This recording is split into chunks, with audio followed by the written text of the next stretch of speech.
blown opportunity by the Lakers to go up 3-0 in the Miami Heat, man. They completely wet the bed and took their foot off the gas pedal. Laker fam, disappointing loss. Nonetheless, man, it is what it is. Hey, Miami came out and they showed they wanted it more. And the Lakers took their foot off the gas pedal and it came back to bite them in the ass.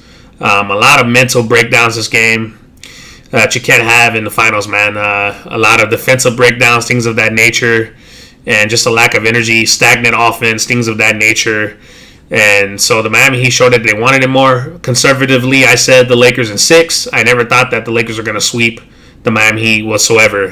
We're talking about a well-coached team, a team that has pride and principles by a former Laker great instilled within them in Pat Riley, who, I mean, this is a guy we're talking about who holds his players to a high standard in terms of body fat percentage. He used to go around, and I think he still does it to this day, takes a measuring instrument to measure their body fat, making sure it's I believe under 6% or 5% or something like that, if I recall correctly.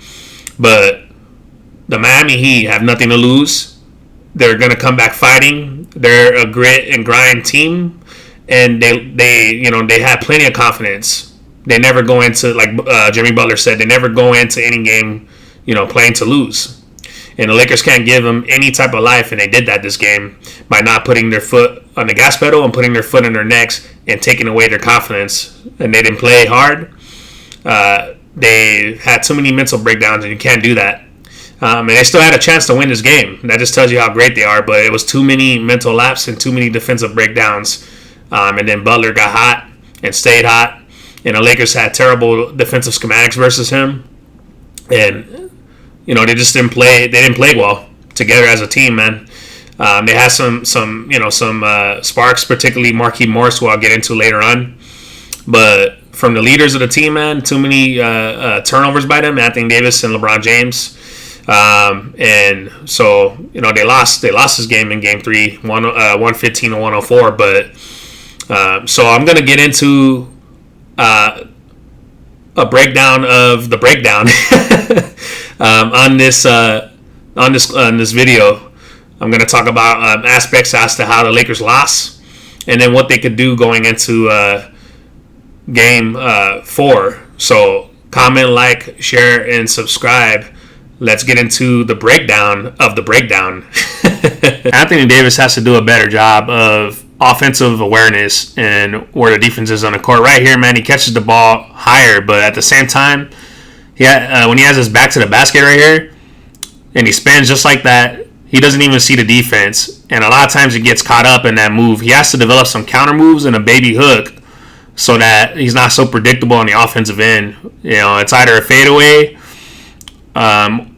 or a jab step, or a couple jab steps, and face-up jump shot. He has to develop some more post-game and nuance to his offensive game because the Miami Heat are just waiting for him, man. So he has to be less predictable on the offensive end. And he also had a skip pass to KCP as Dwight Howard set a back screen on Duncan Robinson, and he completely missed him. So he has to do a better job of seeing the court because they're going to be waiting for him on the defensive end, man, to double him all the time in the post. LeBron had a lot of uncharacteristic turnovers this game. Just watch this pass, just not a proper angle, man. Look how much it has to travel. The ball should have been put and skipped in the corner to, I believe that was KCP, and the angle should have improved, and AD should have reposted against Crowder. Just not the proper angle to get that pass down low to AD from LeBron James. This is miscommunication, but more so on KCP because of the fact that he didn't drop to the level of the ball in parallel to Anthony Davis on that pin down screen from Dwight Howard right here. He was supposed to come up more and go left, but he didn't. So that's why the Lakers turned over the ball on this possession right here, because of the fact that KCP did not drop to the level of the ball where Anthony Davis was. Anthony Davis has a tendency to post in the same place, the top, was it right or whatever, in the post. He catches the ball way too high, and they're just going to keep waiting for him there. So he has to mix it up. The coaching staff also has to do a better job of either running some Princeton or some type of motion offense to get Anthony Davis in different positions on the basketball court, because the Miami Heat are just going to be waiting for him in the same area. They have to mix it up. They have to have some offensive nuance. Otherwise, they're not going to beat the Miami Heat, and Anthony Davis is just going to struggle like he did tonight. The Heat were playing 1-2-1-1 in zone, and also 3 up top and 2 on the bottom, 3-2 zone. But they were also trapping on the blind side of Anthony Davis as Butler picked up that offensive foul waiting for Anthony Davis. But the thing is, they're missing KCP on the far right corner. He's been open several times, and then Dwight Howard would have a pin down on Kelly Olynyk, so he couldn't get past him, but they missed that quite often this game. Just a lot of mental lapses this game and unforced turnovers. Right here, LeBron James, man, had 8 turnovers overall in this game, forced a pass to Kyle Kuzma on the dive here when Tyler Hero and Kelly Olynyk are already closing the gap. There was no real estate to operate, and LeBron James still forced a pass. Turnovers like these cannot happen in the finals, man. The Lakers had no numbers in transition on this sequence with LeBron James and Markieff Morris. I thought LeBron James put Markieff Morris in a poor position offensively right here on transition. They had no numbers. The ball should have been bought out, and the offense should have been set up. So poor recognition by LeBron James on the sequence here with Markieff Morris. Turnovers like these drive a coach nuts, man. It makes him get gray hairs. I mean, just the Lakers are just completely out of sync offensively the vast majority of this game. Just watch this pass right here, man. Kuzma's supposed to flash. Rondo threw it. Out of sync. The Lakers have to do a better job of team play and patience, man. A lot of their turnovers were the result of forcing things and rushing. And right here, as LeBron James did that, that's why he traveled. They were waiting for him inside the paint, and he was incredulous about it, but he clearly traveled. Man, it is what it is. But he has to wait, and the Lakers just, a lot of uncharacteristic turnovers, too many turnovers. They had 20 turnovers this game. It's not going to get it done against the Miami Heat, man, in the NBA Finals. The Lakers have to do a better job. And then right here, LeBron James gets it on the Butler miss, forcing the issue, and when he didn't really need to force the issue, and then his teammate's not communicating with him, and he gets stripped from behind, man. I thought Davis had mental lapses both on the offensive end and the defensive end, man. He was in foul trouble, 4 fouls this game, had 5 turnovers, and only 6 from 9 from the field. That's not going to get it done from our second best player. Anthony Davis has to be better on both ends of the floor. I thought Davis was out of position a lot in this game and had a lot of mental lapses on the defensive end. Right here, man, he overcommitted for no reason when Danny Green had him. And then that forced Dwight Howard to be stuck with Myers Leonard and Crowder on the perimeter, man. And that's how Crowder was able to get the 3-point shot right here, because Anthony Davis was completely out of position and didn't rotate properly and put Dwight Howard in a tough place. Anthony Davis only took 2 shots in the first half, had 3 fouls, and didn't score until the 7+ minute mark here in the third quarter, man. Once again, Anthony Davis has to be more involved in the game. LeBron James has to get him more touches. And Coach Frank Vogel has to do a better job of running more sets for Anthony Davis to get him easier looks. So many breakdowns this game. Just watch this breakdown between Markieff Morris and LeBron James, man, as Crowder slips the screen. They were doing this a lot this game. And this should not happen right here, man. Jay Crowder attacking the Cub with ease off the dribble. He is a shooter. Alex Caruso should have been playing the denial defense on the pass, and LeBron James and Markieff Morris should have rotated over. I thought that he did a good job of running this pistol action handoff with the shooter or the guard, and then having the 2 bigs set the screen, the double screen, and then having one of the bigs slip just like they did with Iggy here. LeBron James has to have better defensive awareness to see the court, man. He's got lost a few times this game along with AD. You can't have mental lapse like this and breakdowns from 2 of our best players. Alex Caruso here was supposed to stop dribble penetration from Duncan Robinson, and I'm not sure what the hell was Kyle Kuzma doing here, man. He completely got lost in the sauce, and Jay Crowder had an open shot. The Lakers are doing a poor job handling this pistol play action here with the guard and the big slipping here like Kelly Olynyk did. Dwight Howard did his job helping out Danny Green. LeBron James and AD were supposed to rotate, and they didn't. Rondo here in transition did a poor job of keeping tabs of Kendrick Nunn. He loses sight of the ball, and then Markieff Morris has his back turned to the ball. Olynyk wide open, man. They were just scrambled over. What the hell is LeBron James doing right here, man? Jimmy Butler wasn't even in the vicinity of him, paying way too much attention to him. Supposed to see his man in the ball, and lets Crowder backdoor him for an easy layup, man. Too easy. Failed communication between Markieff Morris and LeBron James right here. They didn't stop the ball, and they didn't rotate back out to Kelly Olynyk.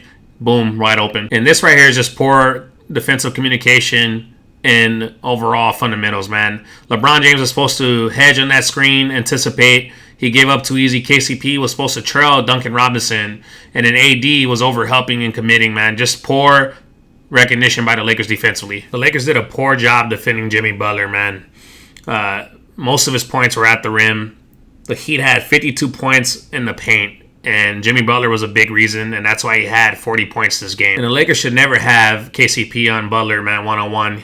He's just going to eat him alive at the rim. He's too big, too strong. KCP cannot handle him inside. The Lakers have to have a bigger defender on him. So this right here is going to be a major contingent going into next game. And also in the series, they cannot switch on Butler and have Caruso or KCP, who are smaller players and less physical than LeBron James or Markieff Morris. They got to do a better job. And given Butler's assist totals for the last few games, I would consider trapping him on the pick and roll. Right here, Dwight Howard and LeBron James did a poor job. Dwight Howard not hedging, taking the angle away for the bank shot. Right here, you can see Jimmy Butler looking for KCP, switching onto him, doing a guard-to-guard screen. They're going to have to do a better job. The Lakers cannot allow KCP or Alex Caruso to be one-on-one with Butler. Otherwise, it's barbecue chicken alert. KCP is too small to guard him down low. Miami's biggest lead was 14, I believe, in this game. Markieff Morris was probably one of the only bright spots, man, his shooting. The defense is going to have to respect LeBron James and his driving ability, so they're going to collapse onto him, and guys like Markieff Morris is going to be able to space the floor. The Miami Heat are not just switching. They're showing with Duncan Robinson. So good job by LeBron James to split the double team here and find Markieff Morris in the corner. Despite Markieff Morris's good shooting in this game, the Lakers were able to retake the lead at 8:55 in the fourth quarter, but I thought they shot way too many threes this game. 42 threes, 14 of 42. They need to get inside and attack the cup. And AD as well needs to be able to be involved in the game. He barely had touches down the stretch, man. And shout out to Kuzma, man. I know supposedly there was some report stating that some Laker fans, allegedly at least, set up a petition to not have Kuzma, when the Lakers win a championship, get a championship ring, which is nonsense. Like he said, it's all jokes on social media. So, and a lot of players need to stay away from social media anyway, because a lot of people are going to criticize them. So they need to focus on just honing their game. So I like Kuzma's response. He basically said he didn't give a shit, and that social media is for jokes, and he laughs sometimes. So it is what it is with that. But he had himself a good bounce back game, and hopefully it's something that he can carry on to within the next games for the series. We're going to need all the help we can get. But the Lakers were very stagnant on the offensive end. Not moving the ball, kind of force feeding AD. That's what caused him out of rhythm. They weren't running any sets for him or anything like that. LeBron James was over dribbling. He should have gotten the post. That's why both of them had combined, I believe, 13 turnovers. And we can't have that type of production from our all-stars/superstars. And AD only had 15 points. 6 for 9 from the field. We can't do that in the NBA Finals. We need more from him, and we need more from LeBron James. But to summarize this, man, this loss and how they lost turnovers, defensive lapses, switching on to Butler with KCP, Alex Caruso or smaller guards, and not containing pick and roll overall, and shooters off the curl, and those slip screens that I showed earlier. And they were stagnant on the offensive end. Like I said, the Lakers shot 42 threes. That's Rockets type of shit. That's not what the Lakers do. They're, a paint team. They play from the inside out. The Heat beat us in the paint, 52 points in the paint. The Lakers did not defend well and allowed Butler to get to the rim at ease with switching a lot. So the Lakers need to clean that up, and they need to also attack the cup, get AD some rhythm action, and set some off-ball picks for him, so that they're not just dialing in on him where he catches it in one spot, which will be the top right, and AD is catching the ball way too far to operate. So, and they're playing that semi-zone /man and blindsiding him when he turns in the post. So the Lakers have to do a better job, and they have to review the film and set things up more and more motion and more nuanced in their offense, and they have to do better in their defense and not allow Butler to just, like I said, attack the cup and get to the rim easily. If I was the Lakers, I would trap him on pick and roll so that he's not, acting as a facilitator. Like I said, I think he has close to double digits for the last few games as a facilitator, and you would rather have him as a facilitator, but you cannot allow him to pick the defense apart that easily. So I would consider trapping him, similar to how they did Dame, CJ, and Jamal Murray the past series, and forcing the ball out of his hands. So that's something I would consider if I was the Lakers going into the next games for this series. But yeah, Morris and Kuzma were bright spots for this game. The Lakers, I think, when they came back, they took the lead by 3 or something like that. They overcame a 14-point deficit, but it wasn't enough. They had too many mental lapses, and quite honestly, Laker fan, they didn't deserve to win this game. They started out slow. They started out flat. Miami came out strong, and they kept the consistent fight. The Lakers had way too many mental breakdowns, mental lapses, and too many defensive breakdowns. So it is what it is. We got to be sharper come next game and throughout the series. And our all-star / superstar players cannot turn over the ball, and the Lakers cannot turn over the ball. 20 turnovers, 52 points in the paint. That was pretty much the game right there for the Miami Heat. All right, Laker fam, that concludes the game recap / breakdown. I know the Lakers can come back better.